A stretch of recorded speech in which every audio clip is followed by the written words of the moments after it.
untuk disampaikan pagi ini kepada kita adalah bagaimana hidup dalam berkat-berkatnya Tuhan yang melimpah.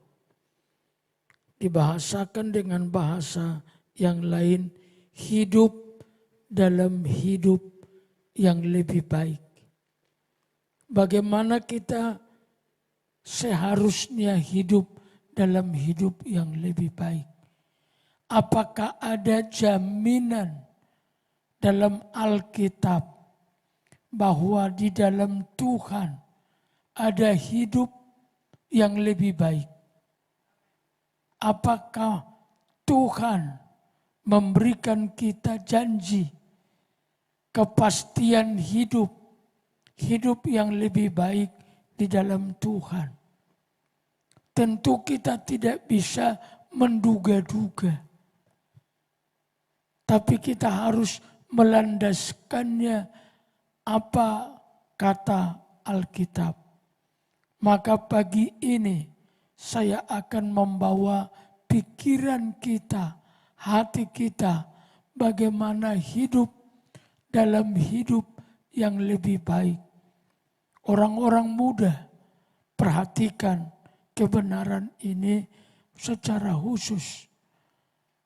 Bagi saya, orang muda akan mendapat kesempatan lebih besar oleh karena usia yang masih panjang untuk menatap hari esok yang lebih baik.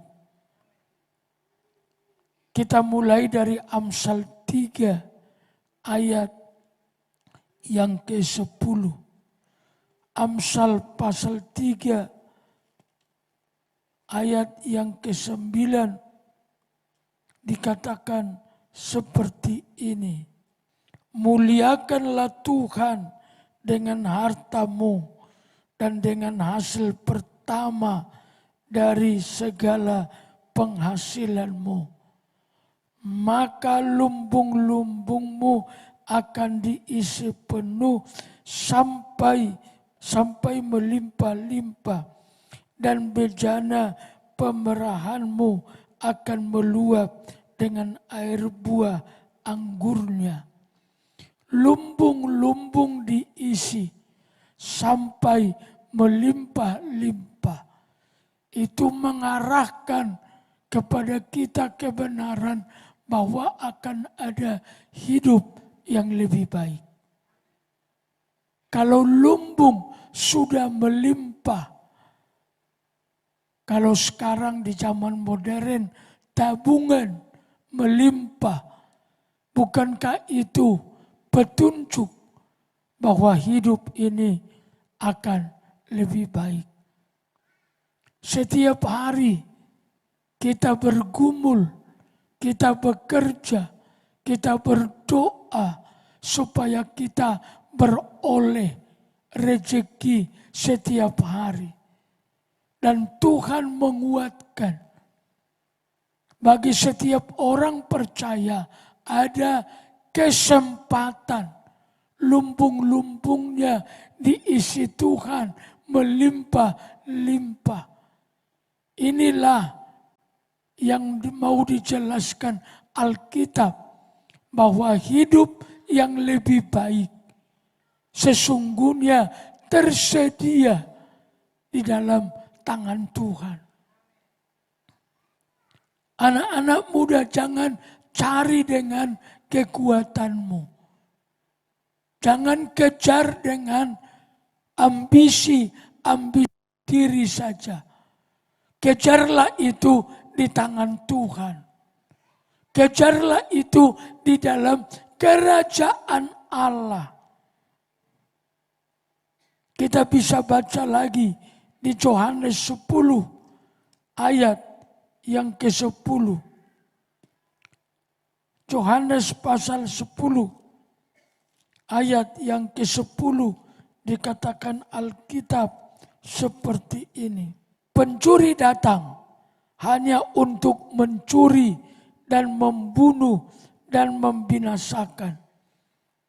Aku datang, kata Yesus, supaya mereka mempunyai hidup dan mempunyainya dalam segala kelimpahan. Kata hidup dalam kelimpahan pasti mengarahkan pikiran kita kepada hidup yang lebih baik. Apapun tafsiran orang soal hidup kelimpahan, tapi pesan ayat itu pasti hidup yang lebih baik. Hari ini saya didorong mengingatkan kita semua supaya pikiran kita, perasaan kita, iman kita kokohkan dengan keyakinan bahwa ada hidup yang lebih baik di tangan Tuhan. Mari datang kepada Tuhan. Kejar hidup yang lebih baik itu di dalam Beliau. Bukan saja keselamatan kekal, tapi di dalam dunia. Itulah sebabnya kita bisa mengingat cerita pertanyaan Petrus kepada Yesus. Tuhan, kami sudah meninggalkan segala sesuatu karena Engkau. Apa upah kami? Yesus menjawab, semua orang yang meninggalkan ibunya, rumahnya, saudaranya, apapun yang dia tinggal oleh karena aku, maka pada masa kini ia akan beroleh upah 100 kali lipat dan beroleh hidup yang kekal.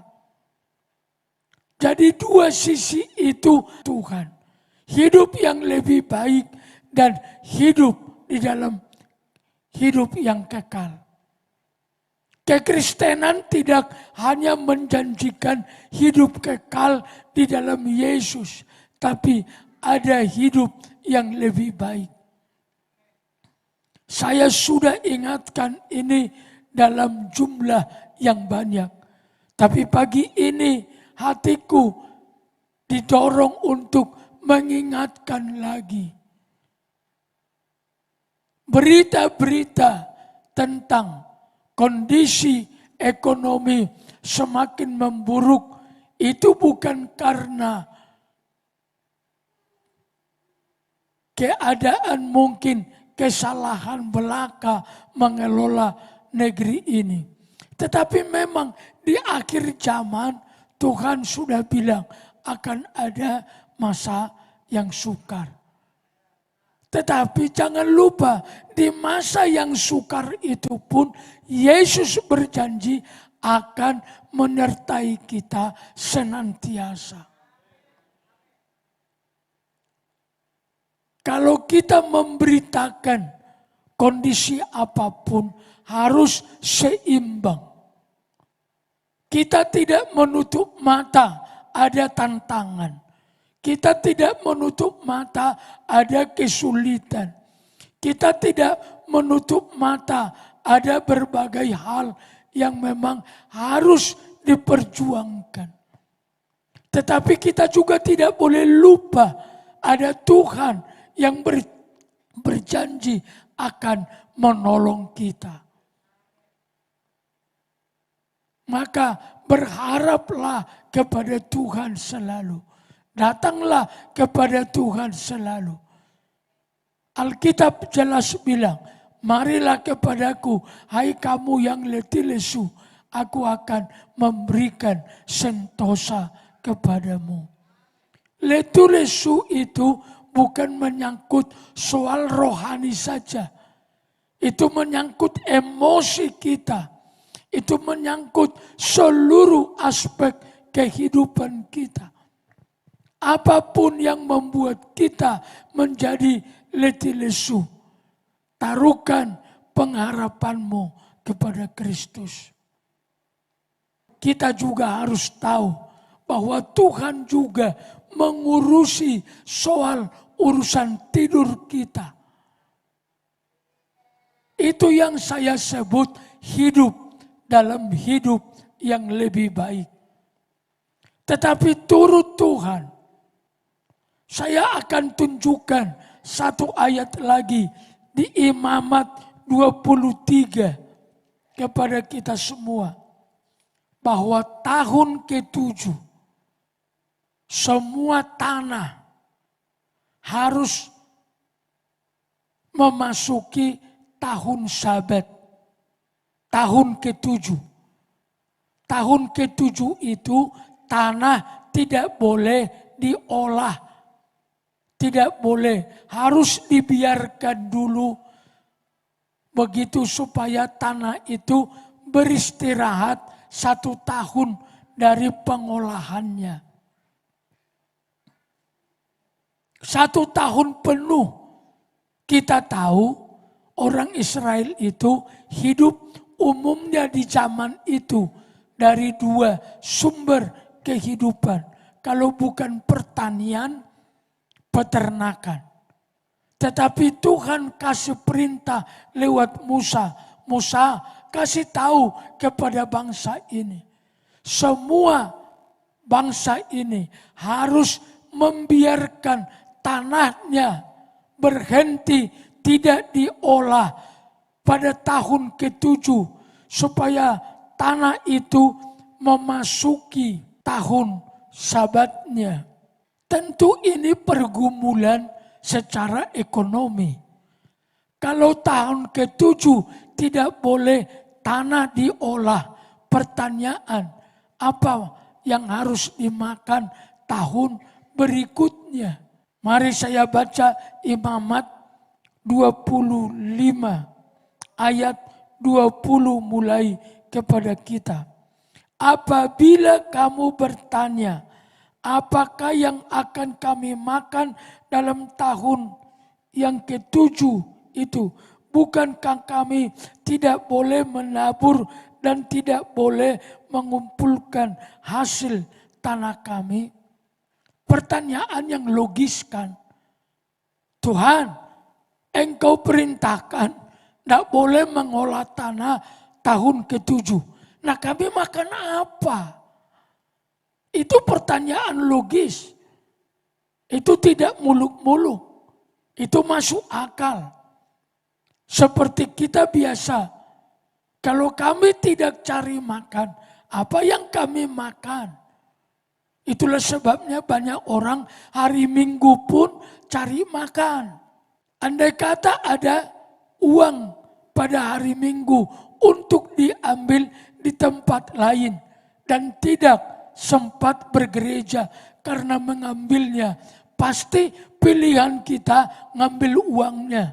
Tidak mungkin kita ke gereja lalu melupakan uang itu.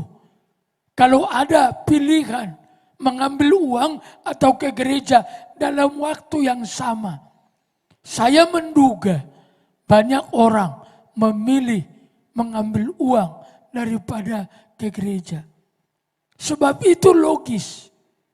Apa yang mesti kami makan Tuhan kalau kami tidak bekerja? Ayat 21, inilah jawaban Tuhan. Maka aku akan memerintahkan berkat-Ku kepadamu. Ini hidup yang lebih baik. Tuhan perintahkan berkat-Nya kepada umat-Nya. Seharusnya konsep hidup orang percaya seperti itu. Seharusnya begitulah hidup di dalam Tuhan. Karena Tuhan bilang, maka aku memerintahkan berkat kepadamu dalam tahun yang ke-6. Supaya diberikannya hasil untuk 3 tahun. Luar biasa Tuhan. Hentikan itu tahun ke-7. Lalu mereka bilang, kami mau makan apa? Aku perintahkan berkat supaya tahun yang ke-6 hasilnya sama dengan hasil 3 tahun. Apalagi alasan kita tidak bersemangat mengikut Tuhan. Apalagi alasan kita masih setengah-setengah hati mengasihi Tuhan. Bukankah kita tiap hari bergumul soal kehidupan di dalam dunia? Waktu, tenaga, emosi, semua kita lakukan demi menghidupi hidup setiap hari. Saya setuju itu. Karena Tuhan bilang harus bekerja. Tetapi bikinlah keseimbangan. Bekerjalah dan layani Tuhan. Maka hidup yang lebih baik akan terjadi. Aku akan memerintahkan berkat-Ku kepadamu dalam tahun yang ke-6 supaya diberinya hasil dalam 3 tahun. Supaya diberinya hasil untuk 3 tahun. Dengar, dalam tahun yang ke-8, karena sabatnya selesai. Dalam tahun yang ke-8, kamu akan menabur. Tetapi kamu akan makan hasil yang lama. Sampai kepada tahun ke-9. Sampai masuk hasilnya. Kamu akan makan yang lama. Tidak ada sedikit pun waktu untuk kekurangan. Hasil dari tahun ke-6 sampai ke tahun ke-9. Dan masih akan terus ada sampai panen tahun ke-9 masuk dalam lumbung. Itu yang disebut Alkitab, hidup dalam hidup yang lebih baik. Saya suka frasa yang dipakai, aku memerintahkan berkat-Ku. Ulangan 28 akan semakin meneguhkan kebenaran ini. Ulangan 28. Ulangan 28 ayat yang kedua. Segala berkat ini akan datang kepadamu dan menjadi bagianmu. Saya suka kebenaran ini. Berkat itu yang datang. Bukan saja datang, tapi menjadi bagianmu. Janji Tuhan ya dan amin. Bahwa tidak ada firman Allah yang tidak digenapi. Tidak ada. Semua pasti. Kita siap atau tidak. Maka jemaat Tuhan dengarlah. Ada hidup yang lebih baik di dalam Tuhan. Berkat ini akan datang kepadamu dan menjadi bagianmu. Luar biasa Tuhan. Saya teguhkan lagi Mazmur 23 ayat yang ke-6 berkata, kebajikan dan kemurahan Tuhan akan mengikut aku. Di terjemahan firman Allah yang hidup disebut, kebajikan dan kebaikanmu akan mengikut aku seumur hidupku. Luar biasa Tuhan. Kebajikan, kebaikan Tuhan mengikut kita. Bukan kita yang harus mengejarnya. Walaupun Alkitab bilang cari dahulu kerajaan Allah. Itu betul. Tetapi kalau kita sudah melakukan bagian kita, Tuhan pun akan melakukan bagiannya. Maka saya dorong, tambahkan kesetiaanmu ikut Tuhan. Tambahkan penyerahanmu, tambahkan kerajinanmu, tambahkan semua yang baik dari dirimu. Berikanlah itu kepada Tuhan. Ada hidup yang lebih baik di dalam Tuhan. Pertanyaannya, bagaimana kami mencapainya? Alkitab menyebut 3 saja. Yang pertama, muliakan Tuhan. Itu tadi yang kita baca di dalam Amsal pasal 3 itu. Alkitab tidak bisa dibolak-balik. Alkitab tidak bisa dibolak-balik. Muliakan katanya ya lakukan saja. Sesudah itu tagih Tuhan. Tuhan, saya sudah muliakan Engkau dengan apa yang aku punya. Dan Engkau berjanji akan membuat hidupku lebih baik. Manusia saja kalau janjinya ditagih belum digenapi perkewo. Masa Tuhan tidak perkewo? Kita sudah melakukan firman-Nya dan beliau belum menggenapi. Jadi yang pertama, muliakan Tuhan dengan apa yang kau punya. Itu sebenarnya rahasianya. Tuhan harus dimuliakan. Umat Tuhan, saya didorong mengingatkan kita sekali lagi tentang itu. Itu hukum yang pertama yang mesti dilakukan. Muliakan Tuhan dengan hartamu dan dengan hasil pertama segala penghasilanmu. Memberikan hasil pertama dari penghasilan sesungguhnya itu kebenaran yang mestinya dilakukan anak-anak Tuhan.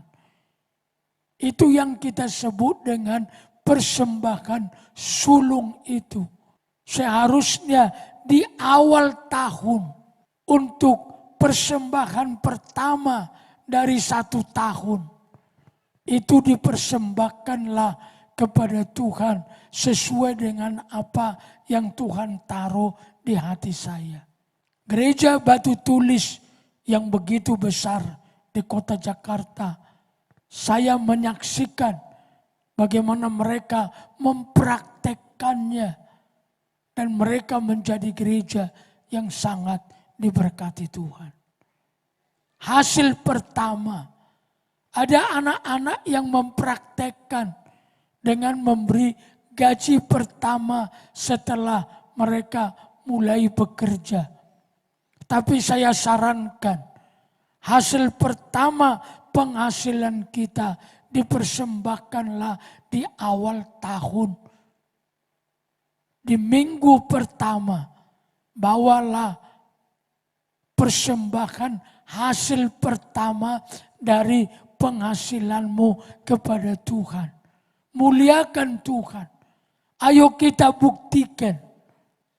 Kita tagih Tuhan dengan janjinya setelah kita mempraktekkan firman-Nya.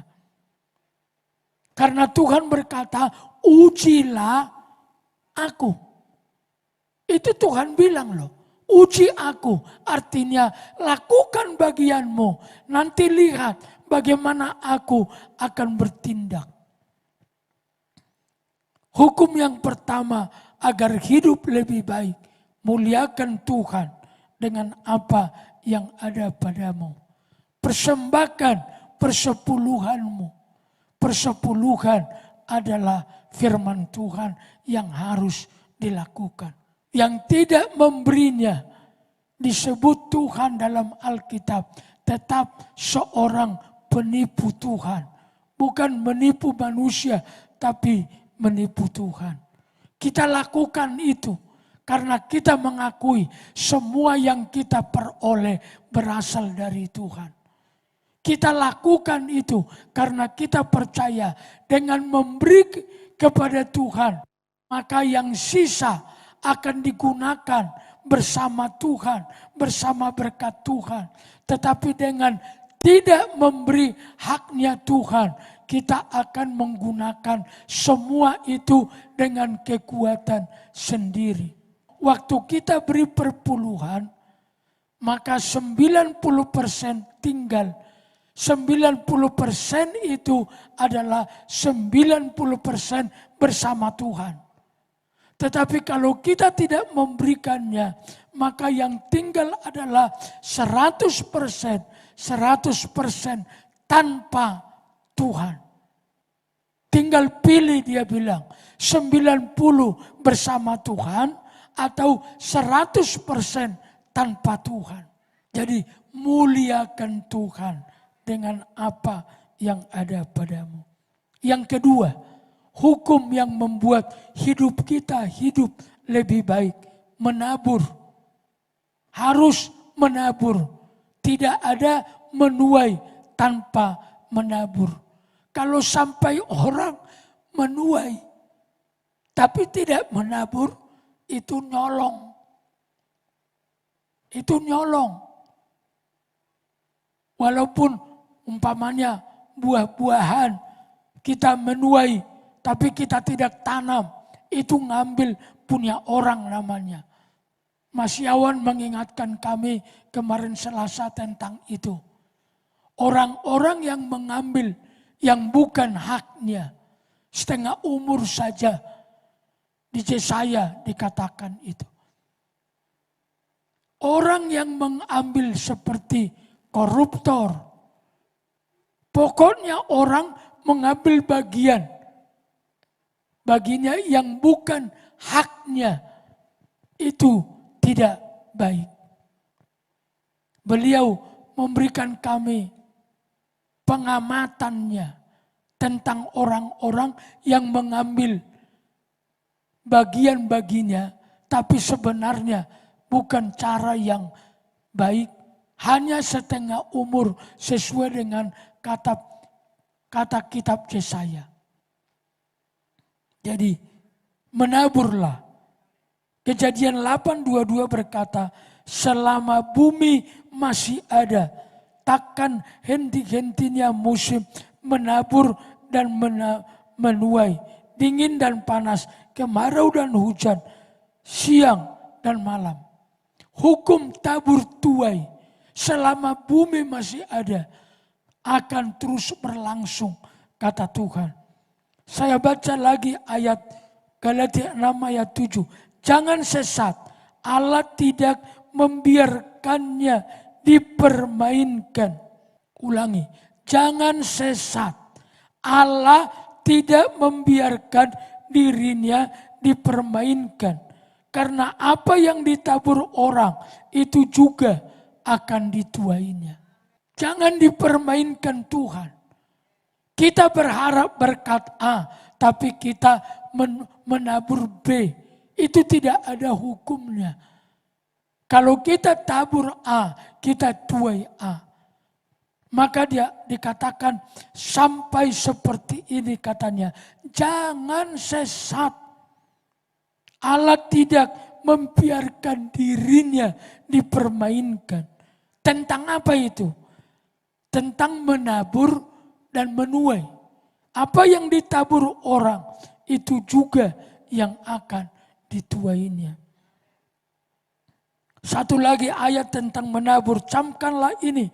2 Korintus 9 ayat 6. Orang yang menabur sedikit akan menuai sedikit juga. Dan orang yang menabur banyak akan menuai banyak juga. Memuliakan Tuhan. Yang kedua, menabur. Hukum ini berlaku. Maka Yesus bilang di Matius 5 ayat 7. Berbahagialah orang yang murah hatinya. Karena mereka akan beroleh kemurahan. Itu hukumnya. Yang ditabur kemurahan, yang dituai kemurahan. Kalau ditabur uang, ya dapatnya ya uang. Tuhan tidak bisa dipermainkan dalam hukum itu. Kesetiaan semata tidak cukup untuk kita berharap pemeliharaan secara materi. Yang ditabur akan dituai. Yang terakhir, apa yang mesti dilakukan? Anak-anak muda, dengar ini anakku. Supaya hidup kita, hidup dalam hidup yang lebih baik. Muliakan Tuhan dengan hartamu. Menaburlah. Yang ketiga, ini hukum yang tidak bisa dilanggar. Harus bekerja. Anak muda, sekolahlah yang baik. Supaya satu kali kau bekerja dengan baik. Hidup nyata sudah memberikan kita pelajaran. Mereka yang lebih tinggi sekolahnya pasti lebih baik kinerjanya, lebih baik kesempatan kerjanya. 2 Tesalonika 3 ayat 10 berkata, sebab juga waktu kami berada di antara kamu, kami memberi peringatan ini kepada kamu.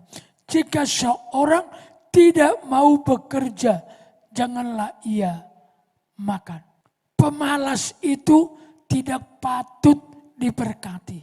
Pemalas itu bukan saja tidak dapat rezeki, tapi tidak layak diberkati. Hidup saja sepatutnya. Keluaran 20 ayat 11. Sebab 6 hari Tuhan bekerja menciptakan langit dan bumi. Di ayat yang lain dikatakan Allah masih bekerja sampai sekarang. Nah kalau Tuhan saja bekerja, kita sendiri yang mau ditolong tidak bekerja, bagaimana itu? Saya selalu berpikir sederhana. Tiap hari Tuhan mengelola alam semesta. Di angkasa dia harus mengelola planet-planet supaya tidak terjadi masalah. Di bumi dia harus mengelola semua yang hidup. Di laut dia harus mengelola. Saya tahu peredaran para pesawat di udara diatur masing-masing oleh pengelolanya.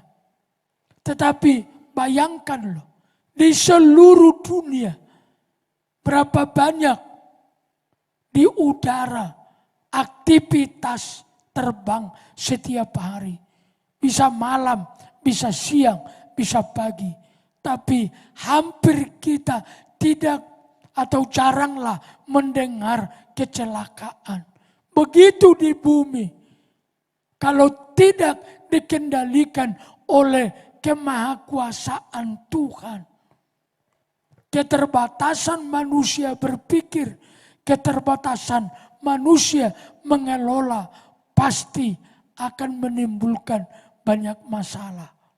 Berapa jenis makhluk hidup di lautan. Semua terpelihara sempurna setiap hari.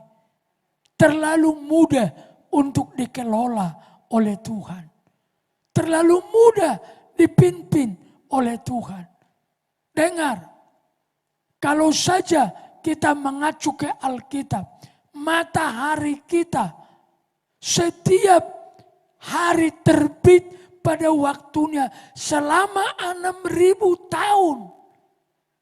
Dia terbenam pada waktunya 6.000 tahun. Gerhana matahari muncul tepat pada waktunya. Tidak lebih maju, tidak lebih mundur. Kita mengenal ada tahun kabisat. Itu semua teratur. Jadi kalau doa kita sedikit, kita rasa lambat, itu kita.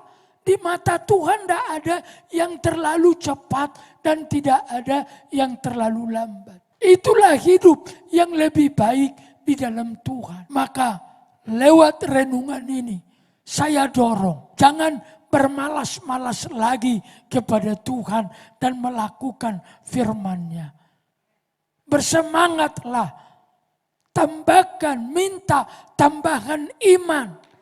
Supaya kita semakin hari semakin diizinkan Tuhan melihat anugerah-anugerah yang dijanjikannya. Di dalam Tuhan ada hidup yang lebih baik. Tuhan memberkatimu.